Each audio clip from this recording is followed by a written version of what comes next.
Quando aqueles homens chegaram para expulsar Salomão, o que foi que aconteceu? Encontraram a polícia, ele no meio, tenente, sargento, e todo mundo correu, todo mundo foi embora. E ele veio para a cidade, mas aí a escolta policial, Salomão quis passar mais tempo, porque ele queria fazer uma série de conferências, uma semana. E a polícia teve que voltar e deixar Salomão aos cuidados do delegado da cidade. Aí o negócio foi ruim, né? Porque o delegado, na cidade, quem mandava na época era o padre. O delegado obedecia, todo mundo obedecia ao padre. Mas quando passou o tempo, e Salomão fez a propaganda, uma semana de conferência. E o tema era o porquê da propaganda do Evangelho. O porquê, né? Por que nós estamos propagando o Evangelho? Mas aí, meus irmãos, quando ele saiu, fazer aonde essa série de conferência? Aonde ele chegava, ninguém aceitava. Aqui não. Vamos alugar uma casa? Não vai.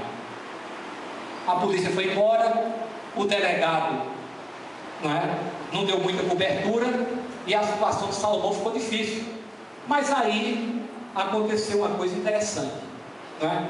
Uma associação da nossa cidade, que não é religiosa, é filantrópica, filosófica, mas não tem nada com religião.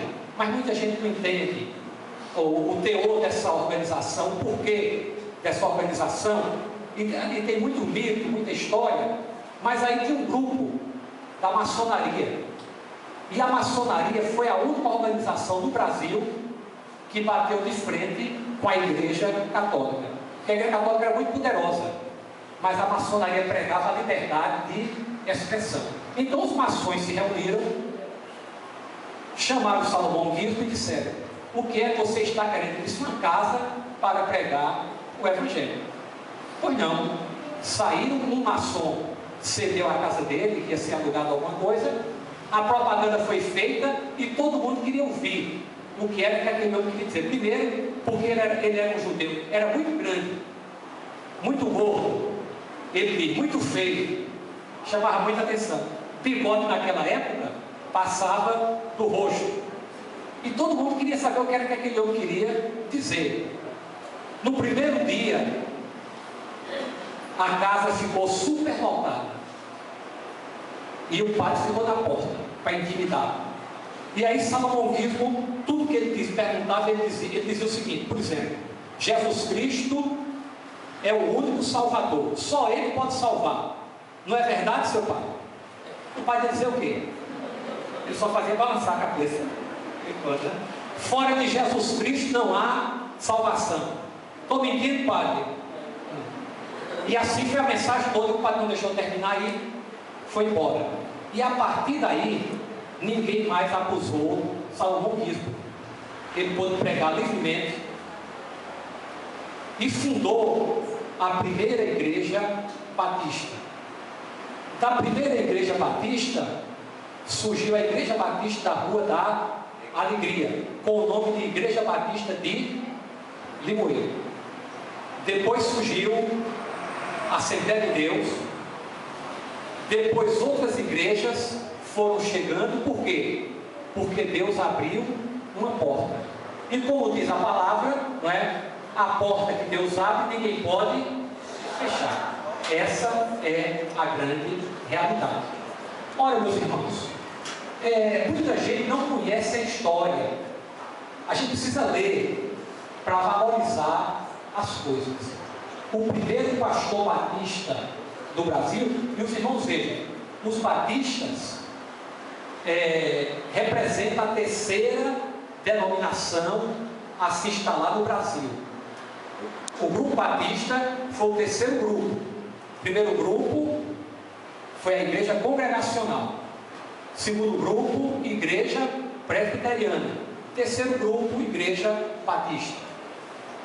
A perseguição era tão grande que o primeiro pastor batista do Brasil, um ex-padre, era de Maceió, era padre, aceitou o evangelho, não é? E aí, Onde consagrado? Ele foi para Santa Bárbara do Oeste, São Paulo. Tentaram levar para lá para fazer a consagração dele lá. Foi um período muito anterior ao de Salomão. Então foi proibido, não pode consagrar em nenhum local. Mas lá em Santa Bárbara do Oeste, mais uma vez, Deus usa o que Ele quer, da maneira que Ele quer. Porque Deus é o dono de tudo. O que foi que Deus fez? Né? Com o ex-padre José Teixeira de Albuquerque. Ele foi consagrado, né, na loja maçônica de Santa Bárbara do Oeste. Por quê? Porque foi proibido em qualquer lugar. E a maçonaria não temia a igreja da época, a igreja oficial da época. Então eu digo o seguinte: Deus age da maneira que Ele quer, e nós não podemos contestar, né? Então, outra coisa interessante que eu sugeri já ao segundo prefeito, que eu também fui secretário de Educação, foi uma escola com o nome de Salomão Guismo, e está aqui na Avenida Doutor José Cordeiro. Uma escola muito grande, muito boa, e até a semana passada eu pedi ao pastor Francisco Bonato, que é o historiador dos batistas de Pernambuco, para conseguir uma fotografia para colocar, porque muita gente, eu já mandei a biografia dele, muita gente me pergunta, né, a questão: por que Salomão Guismo? Quem foi Salomão Guismo? Ele representou algum para Padroeiro? Muito. Ora, ele trouxe o Evangelho, trouxe a coisa mais importante que uma cidade pode receber. Ele trouxe para Limoeiro o Evangelho, e não foi só para Limoeiro. A primeira igreja da região foi a igreja de Ilhetas, aqui fora do nosso município. Eu acho que hoje ainda tem lá, não a igreja organizada, mas o templo, certamente, acho que a barragem não cobriu o templo, né? O templo de Ilhetas. Então nós não temos mais o templo de Ilhetas. Como também a primeira igreja, ela funciona, ela é a primeira igreja, mas funciona concomitantemente com a Igreja Batista da Rua da Alegria. Mas, se Deus quiser, há um projeto que está sendo alcançado de etapas, onde voltará a funcionar com o culto normal. Por isso nós agradecemos a Deus. Também queremos agradecer aos visitantes. Vamos pedir que os visitantes desta noite se coloquem de pé. Todos aqueles que estão nos visitando, para nós conhecermos. Vamos saudar os nossos visitantes, dizendo: sejam bem-vindos em Jesus. Todos sejam bem-vindos em nome de Jesus.